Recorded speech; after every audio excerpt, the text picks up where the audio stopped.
Let's click record now.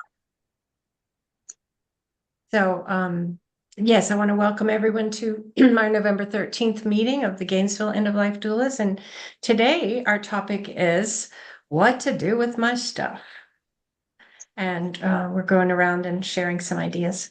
So let's see, who else would like to speak who hasn't spoken yet? To just share who you are, where you are, and what your thoughts are on this. Nora. Hi everyone. I'm in Hawthorne, so basically Gainesville. And for the last 20 years, I've been a snowbird. And this summer, we decided the trip was just too much. We were selling our house up north in Michigan, and I had to get rid of a whole house full of stuff. And that's what I spent the summer doing. And it was 3 dumpsters and a truckload for Habitat. Because I wasn't going to, I have a house, I have a home here that's full of things that I don't need more. So it was a real process of letting go. And some of it was emotional and some of it was just stop holding on. You let it go, let it go. It's cluttering your emotional life, it's cluttering your physical life. Um, on the other hand, there's a pile of things in the corner behind me that I found in the shed up north. I'm going, I haven't seen these things in 10 years and I do have to go through them. So I had to move them. But basically I don't want somebody to have to clean up after me. I like the idea of what's called Swedish death cleaning. And um I I don't want to be attached to things. And of course, my child gets to have whatever he wants, but the kids don't want that much anymore. And I do like the idea of a list. Thanks. Hi, I'm Jane. I'm in Gainesville, and I have similar issues with everybody else that's spoken up. And I don't want my daughter, who moved out to Arizona, to have to deal with so much things. But I do want to know uh, to figure out which things are important to her, and also maybe some things she might not be aware of that might be important to her because I haven't shared with her the history of them, things that have come down for generations, which might increase her interest in them, certain aspects. And on the totally new end of things, there was just a story today on the news about recycling campaign signs and that they can be used for energy, but it was out of Tallahassee, and I'm wondering if there's a place in Gainesville that we can do that rather than add more to the garbage and recycling. Great Signs. sharing. Thank you. Yes. I think That's what I was going to say too. Repurpose will take the campaign signs. Yeah. So, and why don't we put our ideas for where to give stuff away in the chat, and then we'll have that all those ideas. Please go ahead and put anything you have in there. We're gonna let you unmute and speak. You're muted.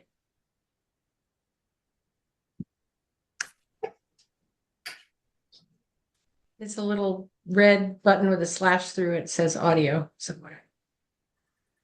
Lower left. Usually lower left. Yeah.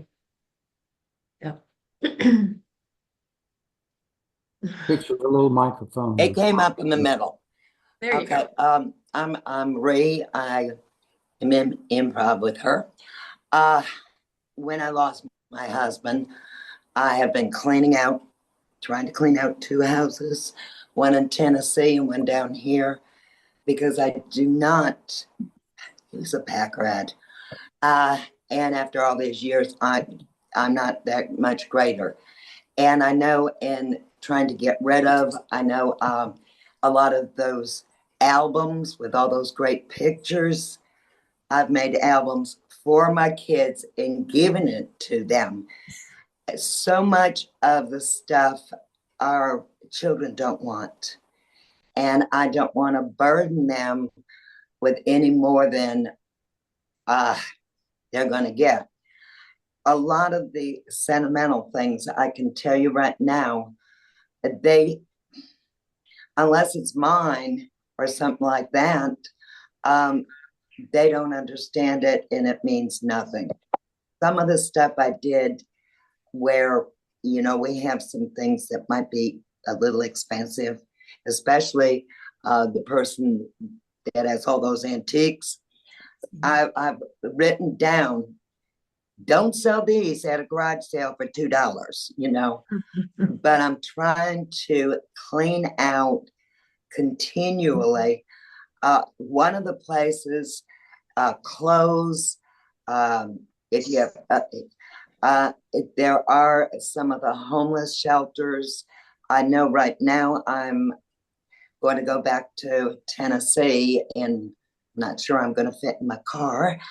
And I have tonnage of stuff for relief for North Carolina and Tennessee, but I still have a bunch of garbage that I have to go through. Thank you, Ree. Beautiful. Who else who hasn't spoken yet would like to share? This is Karen Golden. I am I'm in the same position as most of you all. I just recently retired, and my mother passed away a couple of years ago, and I have a lot of things from her that I need to figure out what to do with, how much to keep and how much to get away. So I'm looking forward to all your ideas. Thank you, Karen. Great. Pat, or well, Anna, either one. Yeah, and then Anna next.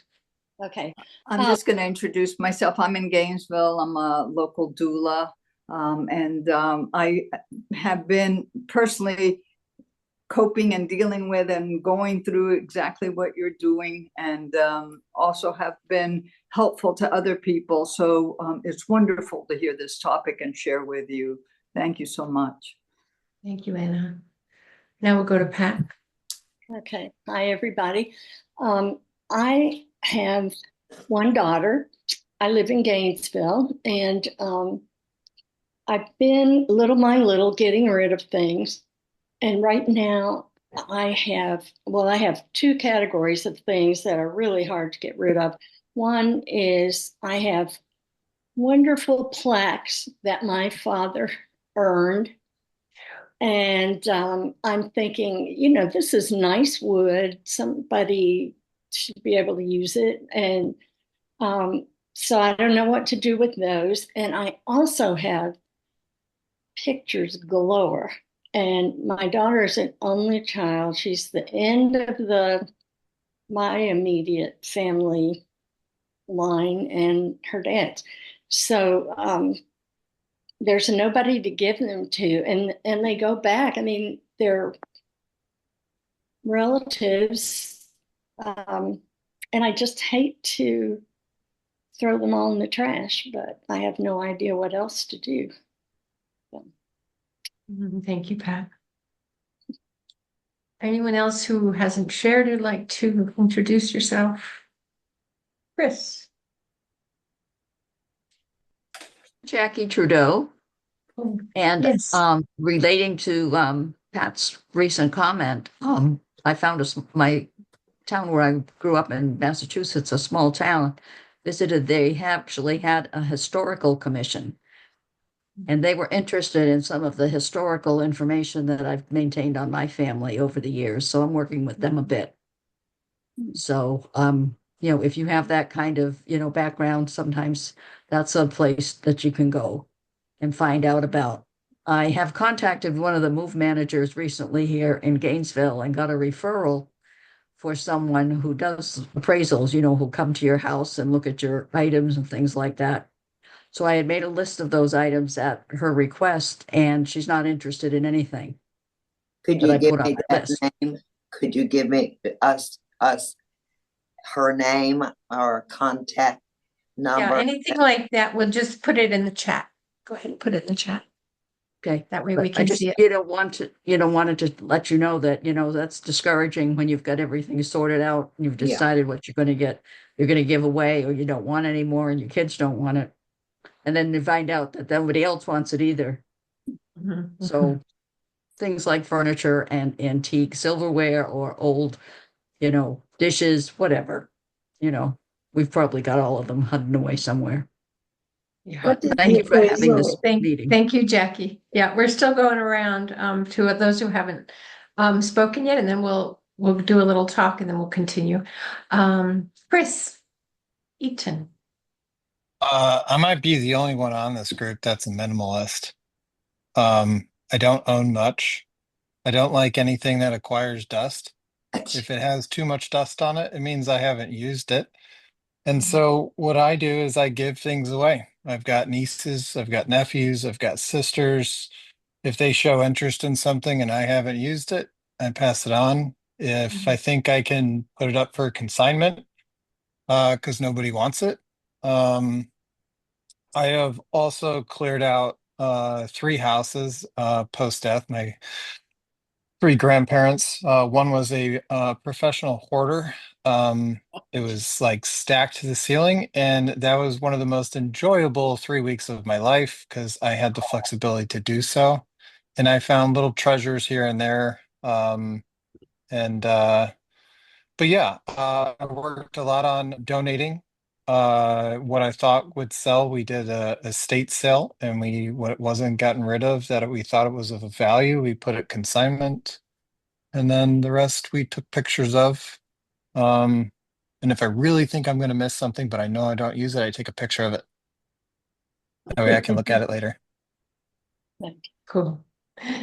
Anyone else who has not shared yet like to share? I was out, so I don't know who's left. And you don't have to either. It's just if you want. Going once? All right, great. So I'll just share a little bit about my pain with keeping stuff. I need to learn from Chris. I have VHS tapes. I have VHS cleaning tapes, the ones that clean the wheels. I have then CDs. I don't have any, what do you call those ones that were before the CDs, the big ones that went in your old van? Oh, 8 tracks. right. I don't have any 8 tracks, but yeah. So anyway, I have a lot, and sometimes just when I feel like I should go through it, then I bring it all out and I put it on the bed, and then I walk away, and then it sits on the bed for 3 days or a week. So it's just that's one reason I wanted to have this talk. Because I need the encouragement to really do something about it. But I think some of the most important stuff is, well, the other thing that's hard for me is that when my mom died here in Gainesville, my daughter ended up in her house. And so my daughter's pretty good about dealing with stuff and moving around and getting rid of it. She tries. So she gave me a lot of mom's stuff, and guess where it is now? Again, sitting here. And I'm just terrified that I'll die and she'll have to go through it again. I'm not terrified, but I just balk at the idea. So I really need to get moving on it. But how would you know? Oh, sorry, Ree. Yeah, go ahead. I was going to say one thing that I have learned. If I was going to donate stuff, you have it in a box or a bag, you do not leave it in your living room or your bedroom. You move it immediately to the car, because you will go back in there and you're going to take a bunch of it back out. And you have to be in the get rid of mood. If you're not in a get rid of mood, you won't get rid of anything. Right. So, but there's some things about things, and some of it people have mentioned would be like the sentimental value. Like my father was in the Air Force in World War II, and I have ancestral papers about my great grandfather who left his wife and 6 children in New Hampshire and went to fight in the Civil War and died in New Orleans within the next year. Just things that I don't know, I really care about my family history, and I'm not even sure if the kids care about it. And sometimes it's just hard to stop the younger people and bother them about these things, or you just I feel like just calling them sometimes is hard, like, oh, let's come talk about when I die, or let's look at this stuff. And then they'll be like, I don't care. So for example, I have 3 rings. I have the wedding ring I wear. another one, and two other rings my husband gave me, and I have three children. So I'm like, well, I know I'll give this ring to this one and that ring to that one and that ring to that one because they are important to me. But then I'm like, you know what? They're not going to want your ring. Or I don't know. I just go through a lot of back and forth about so many details. So, but things do have meaning to us, whether they're physical things that someone wore or you know, had an importance. The sets of china that used to be so important to our grandmothers, there's a lot of those, you know, Haven Hospice. I don't know what they do with the ones that they don't put up for sale because they may just have like some smashing parties. I don't know, because there's, you know, there's a lot of stuff that comes out of the woodwork. But I think the thing sometimes is important to do is to process. And I think Anna Schwait was speaking to this, and I'm sure that's kind of the work you do, Anna, but is to process the relationships and the experiences and the meaning of our lives, because it's, you know, our things, you know, there's the material world and then there's the emotional, you know, the cognitive and the emotional side, and there's various aspects to us. And sometimes, you know, the material has a spiritual connection, and so sorting it out is can be really challenging, but it's good to have someone with you to support you. And I suggest mutual support in doing some of this, you know, for people who would like to just take turns sharing each other, carrying the burden with each other. And the list idea is fantastic. I hope people are putting notes in the chat. But so yeah, there can be a connection to something important. And if it's unresolved in our hearts and our minds, then we may cling to the thing. But maybe we need to do some letting go of, whether it's, you know, just clinging or some old resentment or some grief or just something that we need to go ahead and let go of. Because I've also heard stories of people who have thrown things away, or their other people have thrown their things away that they wish they hadn't because they wanted to look through it, say memoirs or you know, stories. So those of us who are in this older generation, it's kind of a different world, you know, than when we grew up. And some of that is, to me, a little bit of grief around how the world has changed and how people, you know, don't write cards and letters much anymore. It's all somewhere in the off in the internet somewhere. So, but there are also some beautiful writing groups where people get together and write their stories. And I know we talked, last meeting we had was about memoirs, you know, writing your memoir, so that we can capture that which was important about our lives and share it in any way that we can, so that we can drop the stuff.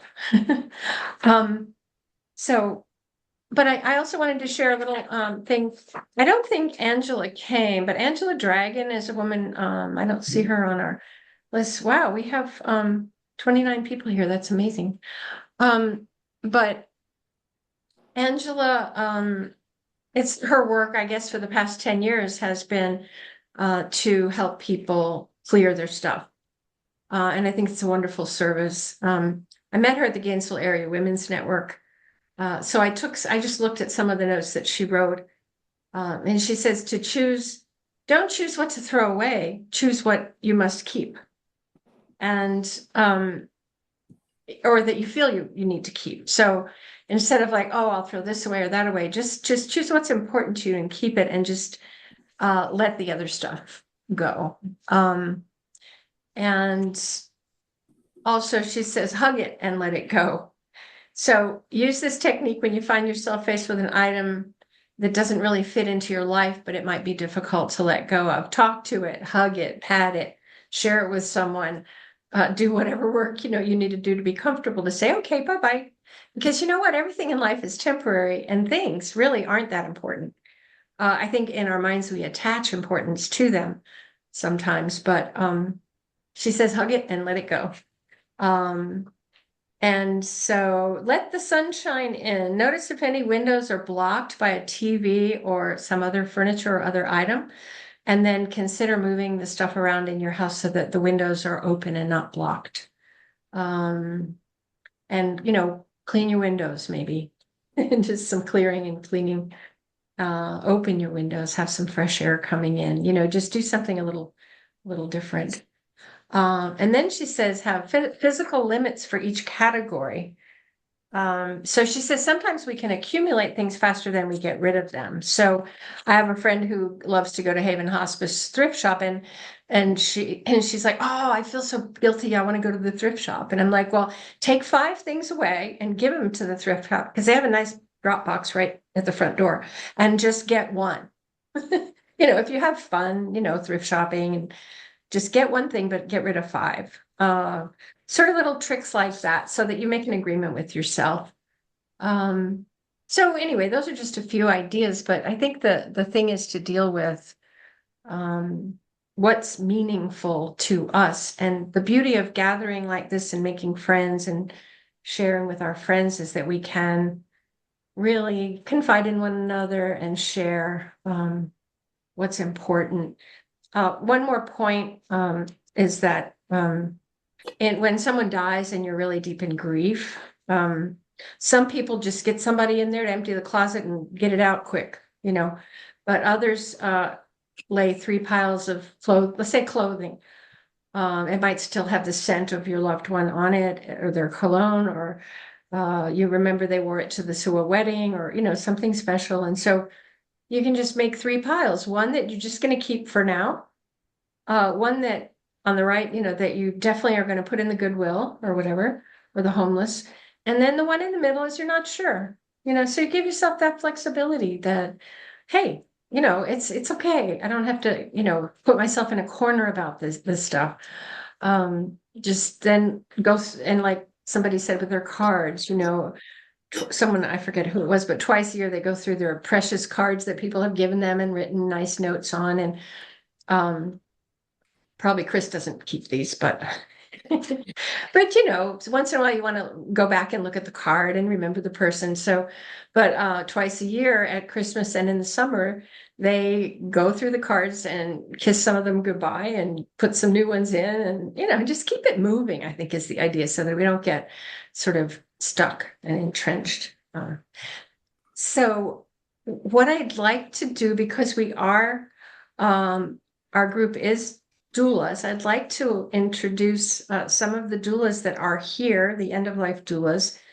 And as far as I know, tell me if I'm wrong, we have Nora and Anna and Chris, and I don't know if there are any other end-of-life doulas here, but I did want to see if, particularly Anna, at this point, if you had something to add to the conversation and just to hear from some of our doulas. Well, I think that, we collect our possessions all our life, and they kind of become our definition of the life that we've lived.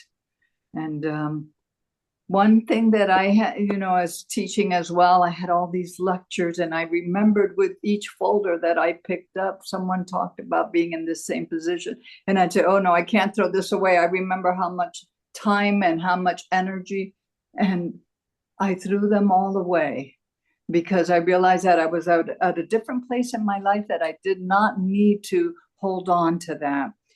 But the question that I asked myself is, what does this give me for today? What does this give me? Or what does it take away from me? Because if it starts to be too much overwhelming clutter, something that I can't manage, something that I have to clean, that I have to get by, that I have to pay to store or buy more containers to store, then at that point, I'm sacrificing something of my life that I'm not willing to do anymore. And I think we get to a point, I've gotten to a point to say, I want to live my best life and simplify. And I want to find people that are also wanting to do this good work, so that my life has meaning and I can start to feel, what am I sentimental about? What do I hold on because I'm guilty about? What do I feel is too expensive to let go? I bought this thing 15 years ago. I've gotten my good use out of it. So my mind works like that, and I feel like I want to be able to connect with what the big picture is of my life, and then start to do a practice that I've been doing is 21 items that I can either donate or give away. Just set a number and do that practice. This is what I'm going to do on today. Or if you just want to do it monthly, however much, but I had enough that I could do it more than monthly. And it's been helpful. I still have so much.